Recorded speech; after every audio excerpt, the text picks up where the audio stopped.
You are watching The World 24/7 on the NDTV network. I'm Parmeshwar Bawa.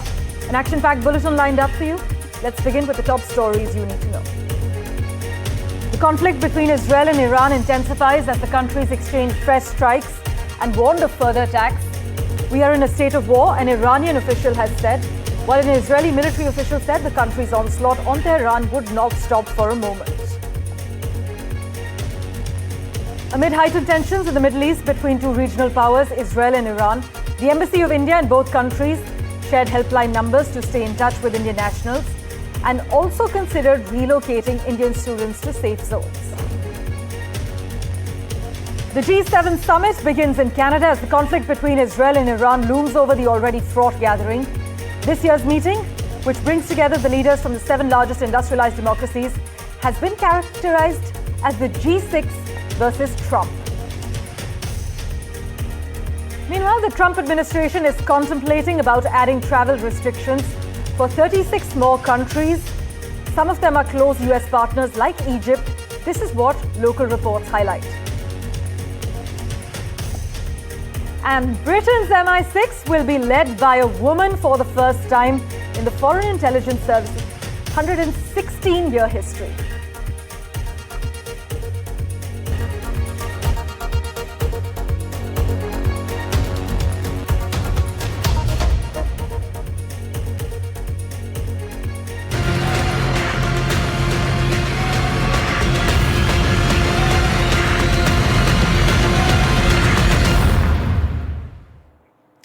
A big focus, the sky over Haifa lit up in flames hours after massive explosions ripped through the heart of Tehran. It's actually day 3 of a war that's no longer just shadow play. This is an open conflict between Iran and Israel, and it's spiraling. In Israel's seaside town of Bat Yam, apartment blocks lie in ruins and at least 14 people are dead, many of them women and children. This after Iran launched over 70 ballistic missiles in one of the most direct assaults on Israeli cities in modern history. But the human cost is even more staggering in Iran. Over 224 people killed, 1,400 injured, and Iran claims 90% are actually civilians. Missiles have struck everything from defense ministry sites in Shiraz and Isfahan to residential squares in Tehran. Israel says Iran started it. Iran says Israel struck first, targeting top military commanders, nuclear scientists, even the foreign ministry building. But now analysts are arguing that the US President Donald Trump is playing both arsonist and firefighter, to quote some analysts. In fact, Donald Trump has said, if we are attacked by Iran, the full strength of the US armed forces will come down on you at levels never seen before. As G7 leaders fly into Canada, diplomatic channels are heating up, and the ask will stop Trump from pulling the US into this full-blown regional war. We have a reaction from Netanyahu lined up for you. Listen in. הטייסים הנפלאים שלנו מעל טהרן. טהרן בוערת. אבל אנחנו מכוונים לא לאזרחים, אם כי אמרנו להם להתפנות. הם מתפנים. בפינוי המוני. זה קורה עכשיו. אתם לא שומעים את זה, כי האיראנים מסתירים את זה. אבל זה מה שקורה. אבל הם, לעומת זאת, הם תוקפים, מפציצים את האזרחים שלנו. בתמרה, בתל אביב, בראשון לציון, ברחובות, בכל מקום. אנחנו כמובן פועלים אחרת. For an expert's view on the matter, we have with us currently on NDTV James Bowden, Arab and Middle East expert. James, always a pleasure to have you on our show. 3 straight days of heavy missile fire, key generals dead, nuclear facilities hit. Would you argue that this is now past the point of return? Definitely. We have seen tensions rise to this current conflict level, and they have plateaued. I don't really see anything as having truly escalated, but definitely we are in a full-out conflict. James, would you still say this is a limited conflict, a limited war? Is this a regional free-fall that's being disguised as surgical warfare? I really don't see it as a regional war.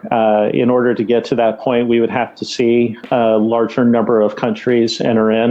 Okay. We have seen Jordan, we have seen Syria intercept or be willing to intercept missiles, but those are all coming from Iran. They are not fighting against Israel. And so if it is a regional war, it is the region engaging against Iran. So, yeah, that term is very tricky. It really is a long distance war between Israel and Iran. Meanwhile, Iran says, James, that America currently is complicit. Is this already a US proxy war, or is Tehran trying to drag Washington in?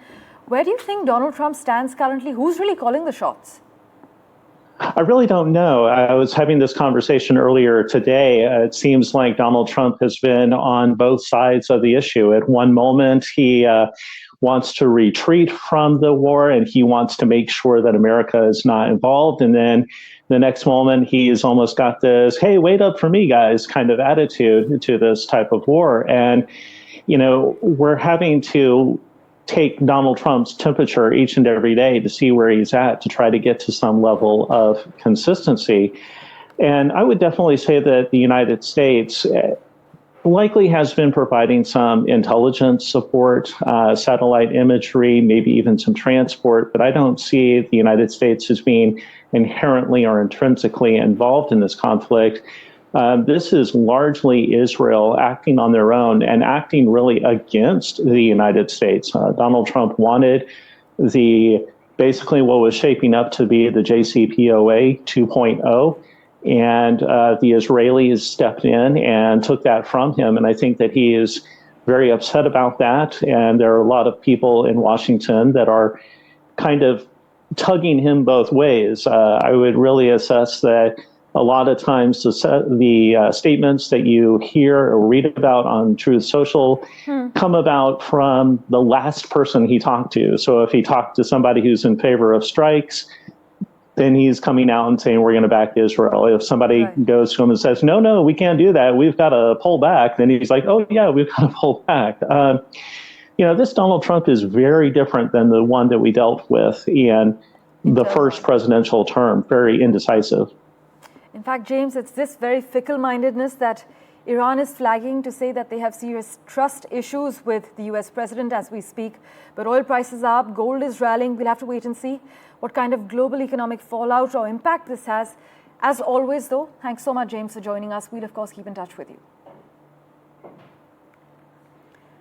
Now, amid the tension, India is taking precautions. Well, India is mulling the evacuation of all our nationals from Iran as the West Asia crisis deepens. Now, as per estimates, about 3,000 to 4,000 of our nationals are in the country. Many of them are Kashmiri students. And just yesterday, early on Sunday, the Chief Minister of Jammu and Kashmir spoke to Dr. Jaishankar, our External Affairs Minister, to discuss the safety of Kashmiri students in the war-torn country. The government is considering relocating Indian students to safe zones. There has been a latest advisory that's been issued. The embassy has reassured us that they are in touch with local leaders and they are considering evacuations from Iran. We have some reactions lined up for you. Listen in. At this point, हमारे जो भाई हैं Tehran university के जो students हैं उनकी boys Dom के नजदीक ही हमला हुआ है and they have also been affected by the attack और कुछ जो स्टूडेंट्स हैं वो जख्मी भी हो गए हैं सो वो हालत हमारी भी ना हो जाए उससे पहले प्लीज हमें इवैक्यूएट कर दिया जाए क्योंकि इस पॉइंट ऑफ टाइम पे ना हमें वाटर सप्लाई है डॉम की ना net internet is very weak internet बिल्कुल भी नहीं चल रहा है ना मैसेज जा रही है ना आ रही है ना प्रॉपर्ली कम्युनिकेट कर पा रहे हैं हम किसी से भी और ऑन टॉप ऑफ दैट अभी शायद इलेक्ट्रिसिटी भी चली जाएगी और उसके बाद हमारा वाईफाई भी डाउन हो जाएगा जिसपे हम अभी थोड़ा बहुत इंटरनेट चला रहे हैं और उसके बाद हम शायद बिल्कुल भी कम्युनिकेट ना कर पाए तो please I request LG Manoj Sinha and CM Omar Abdullah कि हमें जल्द से जल्द इवैक्यूएट कर दिया जाए. My colleague Mohammed Ghazali has been tracking all the latest developments for us. He joins us live currently. Ghazali, as we were discussing earlier, is this just tit for tat or are we already in the middle of a full-blown regional conflict?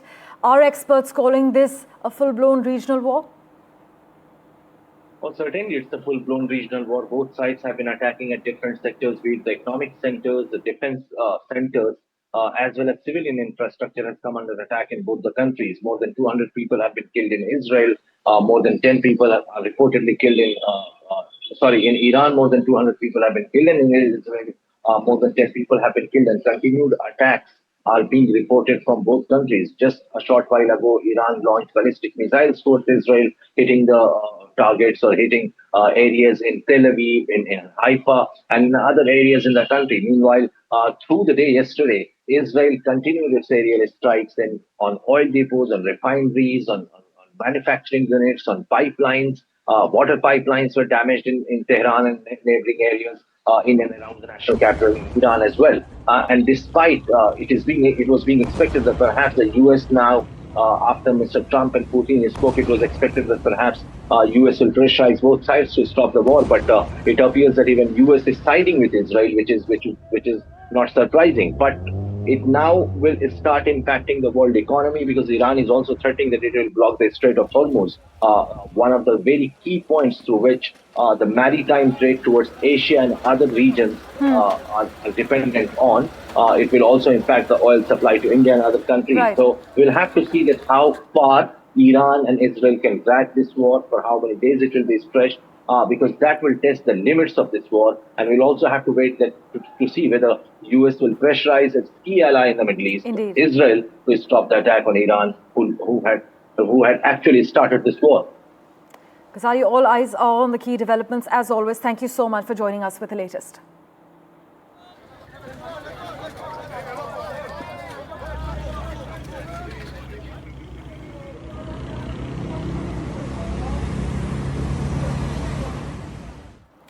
Meanwhile, the G7 summit began in Canada on Sunday as the conflict between Israel and Iran looms over the already fraught gathering. This year's meeting, which brings together the leaders from the 7 largest industrialized democracies, has been characterized, and I quote, as the G6 versus Donald Trump, with officials expected to pressure US President Donald Trump on trade as well as Russia.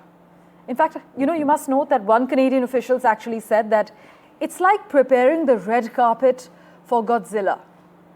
Even so, the escalation in the Middle East could expose fresh divisions. The UK and France have urged restraint, while Japan has condemned Israeli strikes, and Trump, as you know, has called them excellent.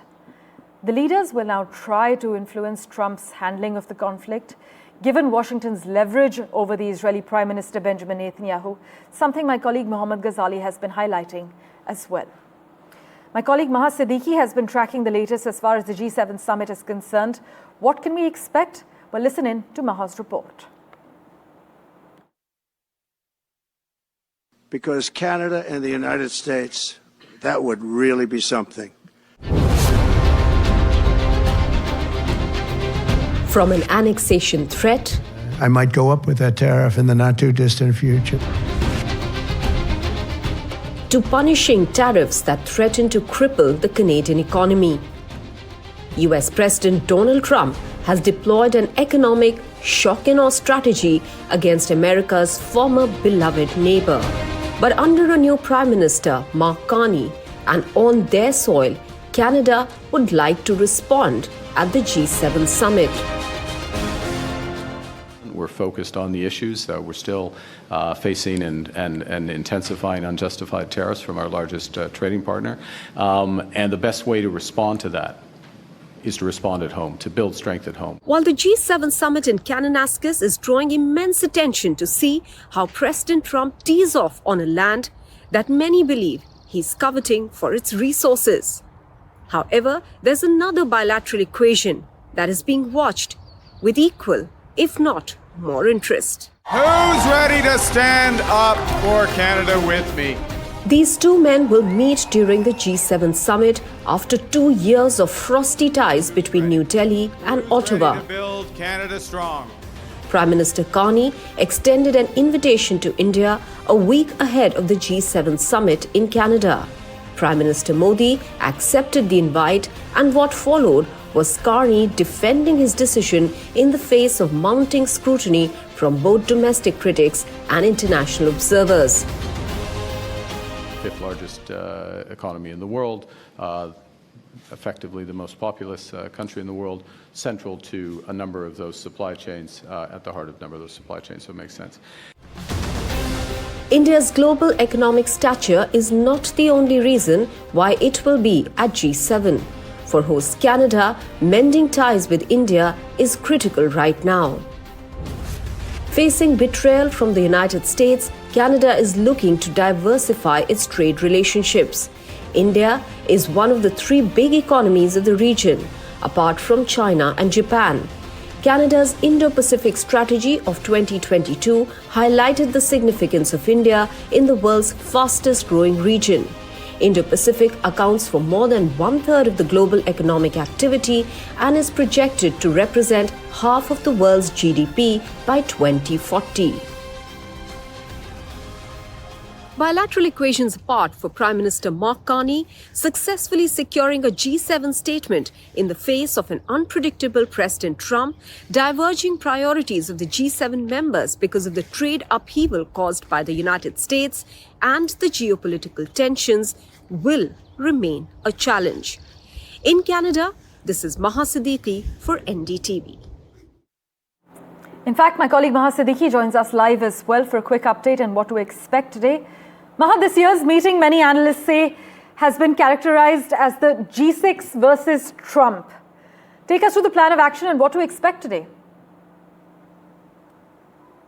Absolutely, Parmeshwar. The explanation by many critics, observers, as far as this G7 summit is concerned, pitting all against Donald is a very descriptive, considering the fact that that Donald Trump's tariffs have really thrown everybody in the G7, all the countries and as well as the EU in G7 completely at this moment in a dizzy. The impact on Canada, as we have seen, is well documented already, considering there are job losses that we are talking about, especially in the sectors of where steel and aluminum is needed and required, as well as in sectors like automobiles.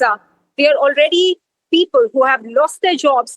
And Mark Carney is pretty clear on this aspect that this is an issue that he does not want the G7 summit to fall prey to, but an important issue that is going to be taken up, considering that the European countries also want, as well as the EU, of course, also want to take this up with President Donald Trump. But what we hear and what we understand at the moment is President Trump's own interest in a multilateral forum like the G7 or a grouping like G7 is waning, and he is looking at this platform in Kananaskis as more of a bilateral engagement platform. We understand that he will be holding bilateral meetings with certain countries, and that he is likely to use this tool of tariffs that he has unleashed across many countries to be used as a negotiating tool. So this is as far as what we are expecting in the G7. As always, Maha, thank you so much for highlighting what to expect. We'll, of course, revert to you for regular updates. We're slipping into a short break, but coming up, Prime Minister Modi's Cyprus power play. We'll unpack the significance with Dr. Brahma Chelani right after this very short commercial break.